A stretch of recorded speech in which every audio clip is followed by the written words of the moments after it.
morning to everyone. We are grateful that you continue to take a few moments out of your day to let us encourage you through these daily devotionals. One of my greatest memories as a youth pastor was a particular competition we had between the girls and the guys. We were raising money to be able to buy Bibles for the Amazon region of Brazil through the work of Pastor Henry Lewis from Pensacola, Florida. We called this effort Project 4000. We were hoping to bring in 4,000 quarters so that we could in turn give Pastor Lewis $1,000 to help send out Bibles. To make it more competitive, we decided that whichever side lost, they would have to get a pie in the face. The girls started out strong and took a commanding lead, but the guys were able to surpass them in the last couple of weeks. Praise the Lord, we had more than 4,000 quarters given, and we surpassed our goal. I will never forget the girls saying to me that they would never let the guys pie them. This was a challenge. 4 months later, we had a night set aside for crazy games and funny skits. At the end of the night, I had set up a coordination contest for several people. When I called out the names of the ones who would be involved in this, they didn't realize that I had called out every single one of the girls that were present. As they came up to the stage, I began to explain to them what they were going to have to do. After explaining each detail, I informed them that they would have to do this ridiculous competition completely blindfolded. Still, they had no idea that they were all being set up.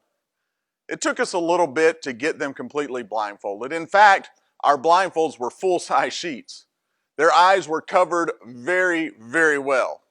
After each one was completely blindfolded, they came up to the front of the stage in our gym and knelt down for the first part of the coordination contest. They were told that the first 3 to finish would advance to the second round. While they were knelt down, completely blindfolded, I went over the specific tasks that they were supposed to do one more time.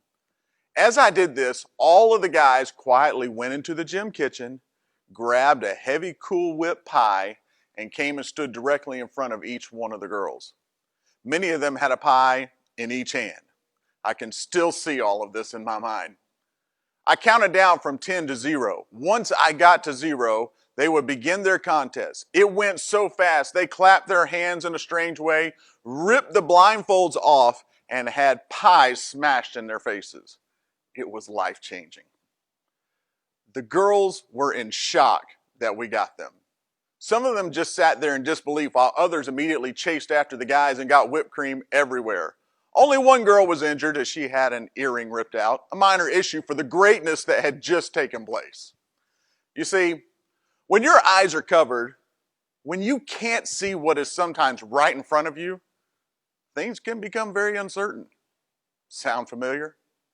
As I give this word of encouragement today, we are still battling a virus for which we do not have an answer. We must continue to put some trust in scientists, doctors, nurses, and unfortunately politicians for direction to keep us safe concerning our health. Let me remind you that while you cannot see the road ahead, God can. His eyes are not closed to what is going on around us. He has not been blindfolded during any situation. Psalms 121 says, I will lift up mine eyes unto the hills from whence cometh my help. My help cometh from the Lord, which made heaven and earth. He will not suffer thy foot to be moved. He that keepeth thee will not slumber. Behold, he that keepeth Israel shall neither slumber nor sleep. The Lord is thy keeper. The Lord is thy shade upon thy right hand. The sun shall not smite thee by day, nor the moon by night. The Lord shall preserve thee from all evil. He shall preserve thy soul. The Lord shall preserve thy going out and thy coming in from this time forth and even forevermore. God's eyes are not closed to take a nap while we are left to suffer. He has never left us through any situation that we have faced. His presence is just as real today as it was for any Bible story that you have ever read or any testimony that you have ever heard. Let's try to work on our own focus. We do not have to live as if we are blindfolded. Isaiah 45, verse 22 says, Look unto me and be ye saved, all the ends of the earth, for I am God, and there is none else. Let's keep our focus on the one who can see all things, the one who knows exactly how everything will take place. Hebrews chapter 12, verses 1 and 2 say, Wherefore, seeing we also are compassed about with so great a cloud of witnesses, let us lay aside every weight and the sin which doth so easily beset us, and let us run with patience the race that is set before us, looking unto Jesus, the author and finisher of our faith, who for the joy that was set before him endured the cross, despising the shame, and is set down at the right hand of the throne of God.